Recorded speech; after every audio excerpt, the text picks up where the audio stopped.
Mondo Weiss, Iran Wire, and many other publications. Melissa, how you doing? I'm doing well. Thanks, Michael, for having me. 1 second, Melissa. You are on now. Go ahead. Sorry.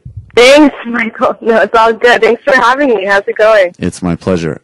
It's going really well. And I know that you were actually following what was happening very closely at the UN this past week. And we want to get to some of the kind of main themes that emerged. And it seems like the first place that we should start is this contrast that really got laid out in American versus Russian policy in Iran, and potentially also maybe even a split between, in Syria rather, but maybe potentially also a split between Russia and Iran with regards to Syria. But before we get to that, tell us what President Obama was saying about Syria in his address versus what President Putin was saying and how that is playing out.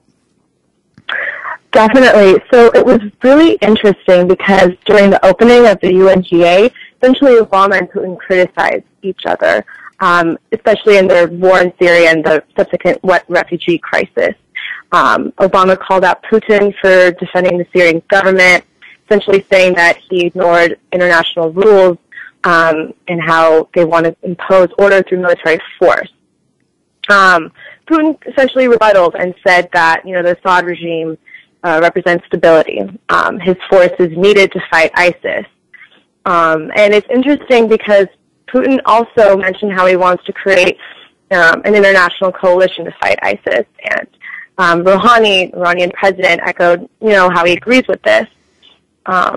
Yeah. So it's definitely interesting to note those two differences of what happened in the UN last week. So moving out from that, would you say that there is...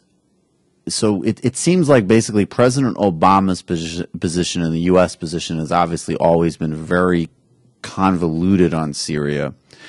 And I think what's really difficult here, because first of all, it is important to bear in mind that the Assad regime is still a prime factor in human rights abuses and all sorts of humanitarian catastrophes that are the norm in Syria. So we're not just talking about ISIS when we're talking about human rights abuses in Syria. We're not just talking about the Free Syrian Army. We're still very much talking about the Assad government. But it seems like what the U.S. is saying is that we oppose ISIS, we oppose Assad, we support this kind of amorphous Free Syrian Army, which we don't really have control over. We don't really understand exactly even how it operates and who's on whose side, essentially. And it seems like fundamentally what Putin is doing for all of the rhetoric about ISIS is he's just coming in and saying, we are